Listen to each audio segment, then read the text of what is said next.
ये बात है जब एक शांत सी रोड ट्रिप एक खौफनाक बुरे सपने में बदल गई। कहानी के बीच में दो लोग हैं, आरव और निशा।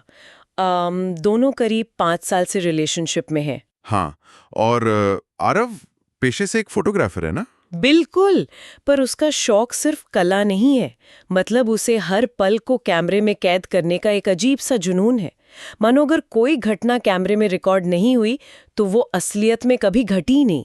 अच्छा, और दूसरी तरफ निशा है। हाँ, जो एक राइटर है, उसे ना पुराने खंडरों, रहस्यमयी जगहों और उन कहानियों में बहुत दिलचस्पी है जिन्हें लोग अक्सर भुला देना चाहते हैं।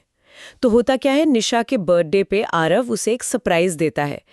एक घने जंगल के पास खुले तारों के नीचे कैंपिंग की रात। सुनने में तो ये किसी भी आम रोमांटिक ट्रिप जैसा लगता है ना? हाँ, बिल्कुल लगता है। पर असल में किरदारों की ये जो बनावट है ना, वो अपने आप में बहुत कुछ कह देती है।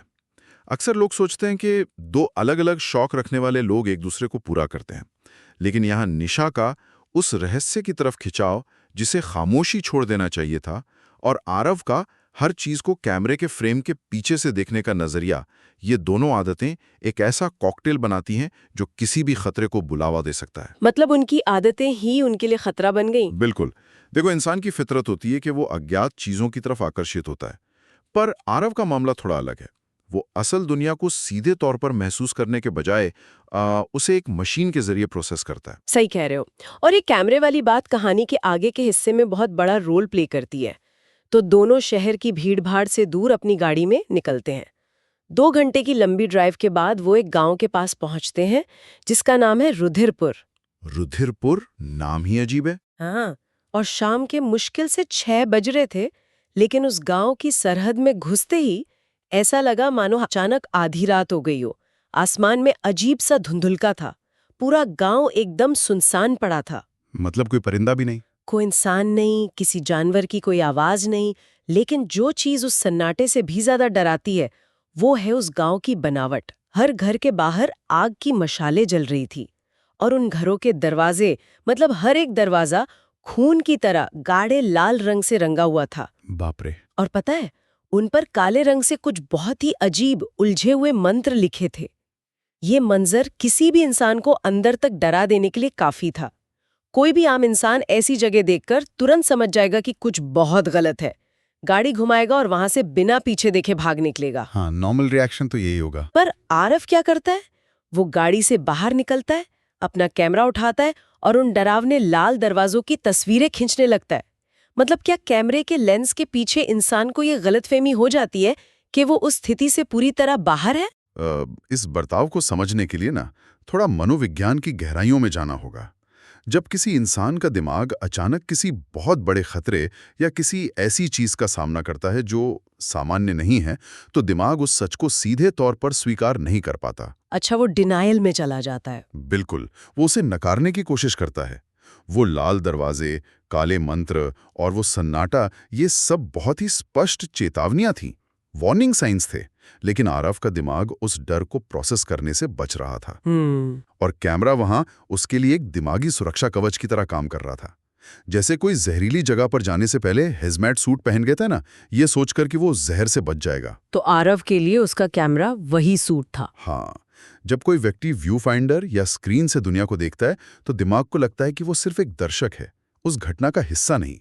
आरव को लग रहा था कि वो इस डरावने मंजर को बस एक तस्वीर की तरह देख रहा है, जबकि असलियत में वो उसी खतरे के बीचों बीच खड़ा था। ये तो बहुत ही खौफनाक सच है कि हम स्क्रीन के पीछे खुद को कितना महफूज मान लेते हैं। आज के समाज में भी ये बहुत आम है।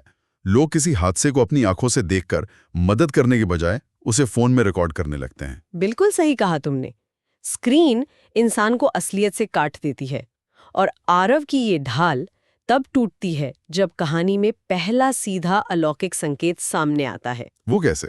जब आरव फोटो खींच रहा होता है, तभी एक बूढ़ी औरत जो पूरी तरह से लाल जोड़े में सजी है, अचानक उसके सामने आकर खड़ी हो जाती है। एकदम से? हाँ, अचानक।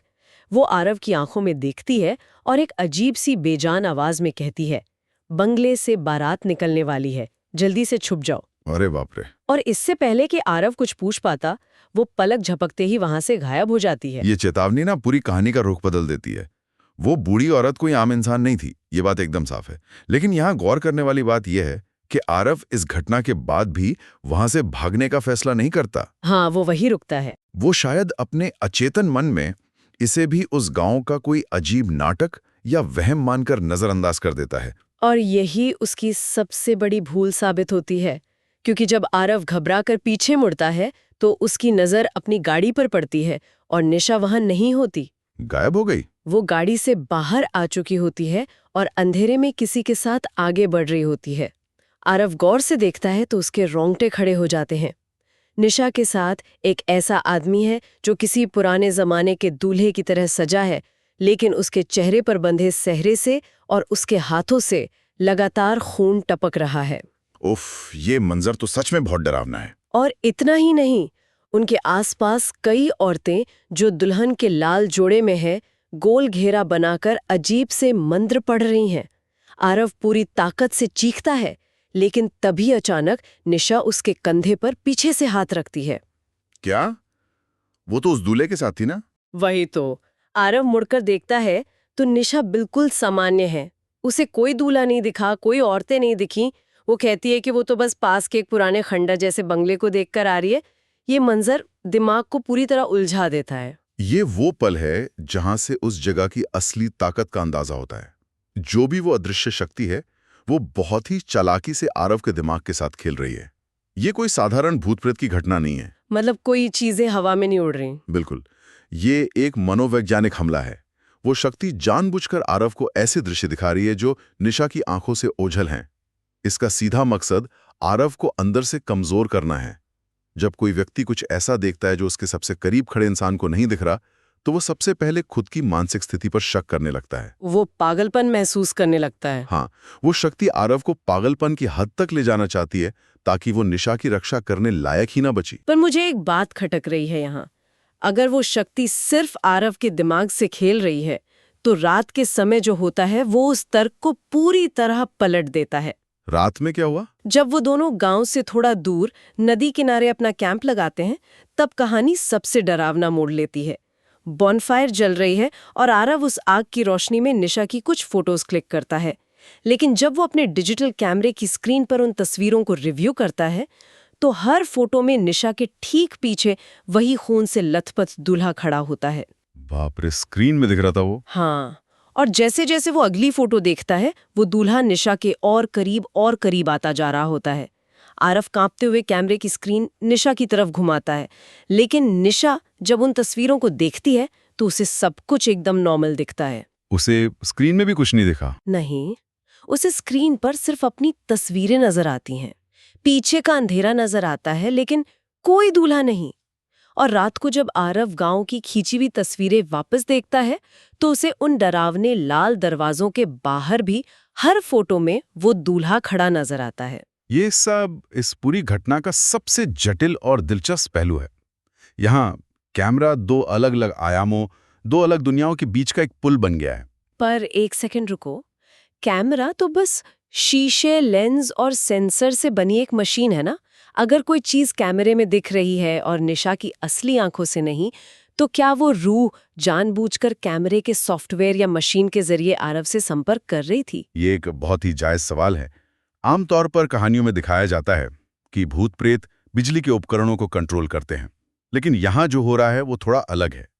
इसे हम कॉग्निटिव ब्लाइंडनेस यानी मानसिक अंधेपन और एक मशीन की निष्पक्षता का टकराव कह सकते हैं। मतलब इंसान और मशीन का फर्क? हाँ, इंसान की आंखें और उसका दिमाग किसी भी तस्वीर को देखने से पहले उसे अपने अनुभवों, अपने डर और अपनी मान्यताओं के फिल्टर से गुजारते हैं। निशा का दिमाग उस खौफनाक सच्चाई को स्वीकार करने के लिए तैयार ही नहीं था, इसलिए उसका दिमाग उस दूल्हे की छवि को पूरी तरह मिटा दे रहा था। अच्छा, तो दिमाग खुद को बचाने के लिए ऐसा करता है? बिल्कुल, इंसान का दिमाग खुद को सदमे से बचाने के लिए अक्सर ऐसा करता है। लेकिन कैमरे का कोई दिमाग नहीं होता, उसका कोई डर नहीं होता, वो कोई फिल्टर नहीं लगाता। जो है सो है। हाँ, जो चीजें इंसान की आंखें डर की वजह से नहीं देख पाती, कैमरे का सेंसर उसे हूबहू पकड़ लेता है। वो मशीन उस अनदेखी सच्चाई को बिना किसी मिलावट के सामने ला रही थी। तो मतलब आरव इसलिए वो तस्वीरें देख पा रहा था क्योंकि वो पहले से डरा हुआ था और निशा का दिमाग उस डर को पूरी तरह ब्लॉक कर चुका था।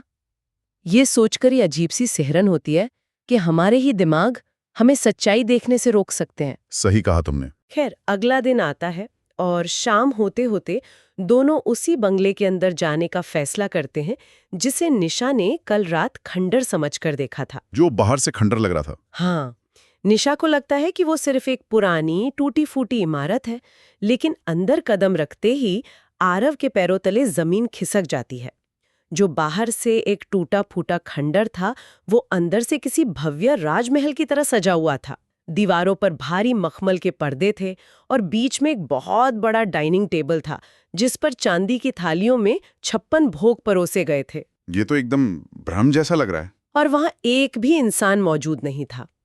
पर जो बात सबसे ज्यादा परेशान करने वाली थी वो थी वहां की हवा। हवा में क्या था? उस भव्यता के बीच हवा में ताजे पकवानों की महक नहीं थी, बल्कि मरे हुए सड़े हुए फूलों की एक बहुत ही अजीब और भारी गंध थी। मरे हुए फूलों की गंध और वो 56 भोग का कॉन्ट्रास्ट ये अपने आप में एक बहुत ही बेचैन करने वाला माहौल बनाता है। ये कॉन्ट्रास्ट उस जगह की असली पहचान को दर्शाता है। बाहर से दिखने वाली भव्यता के अंदर एक गहरा सन्नाटा और मौत छुपी है। ये दिखाता है कि वो जगह समय के किसी ऐसे हिस्से में जम चुकी है जहां सब कुछ सजा हुआ तो है, लेकिन उसमें कोई जीवन नहीं है। मौत की सड़ांध थी वहां। हाँ, सड़े हुए फूलों की महक इस बात का संकेत है कि वहां जो कुछ भी हो रहा है वो कुदरत के नियमों के खिलाफ है। और तभी वो होता है जिसका डर था। बंगले का भारी मुख्य दरवाजा अपने आप जोर से बंद हो जाता है और सामने बनी लकड़ी की सीढ़ियों से वही लहूलुहान दूल्हा धीरे धीरे नीचे उतरने लगता है। उसके हाथ में एक सूखी हुई पुरानी वरमाला है। बाप रे, अब तो भागने का रास्ता भी नहीं बचा। बिल्कुल नहीं। आरव भागने की कोशिश करता है।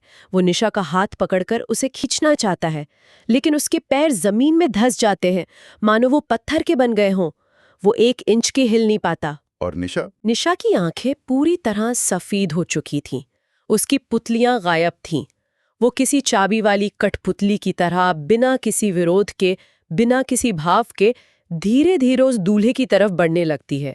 दूल्हा पास आता है और वो सूखी वरमाला निशा के गले में डाल देता है। आरव ने कुछ नहीं किया। आरव अपनी पूरी जान लगाकर चीखते हुए उसे रोकने के लिए आगे बढ़ने की कोशिश करता है, लेकिन दूल्हा सिर्फ अपने एक हाथ के हल्के से झटके से आरव को दूर फेंक देता है।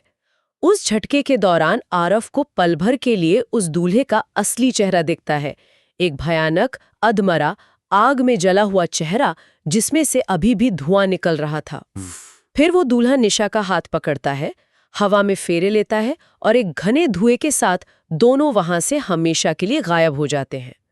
पर एक बात समझ नहीं आई। क्या? उस आत्मा के पास इतनी भयानक ताकत थी, उसने आरव को जान से क्यों नहीं मारा? उसने सिर्फ उसे दूर धकेल दिया, जैसे कोई इंसान अपने रास्ते में भिनभिनाती हुई मक्खी को बस हाथ से हटा देता है।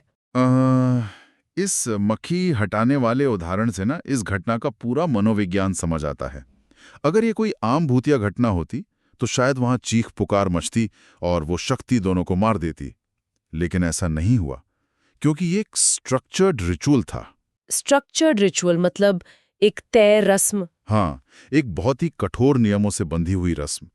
कई बार लोक कथाओं और पुरानी मान्यताओं में आत्माएं बिना किसी नियम के बस तबाही नहीं मचाती, बल्कि वो अपने एक अधूरे मकसद से बंधी होती हैं। अच्छा। उस आत्मा का मकसद किसी की जान लेना या बेवजह हत्या करना नहीं था।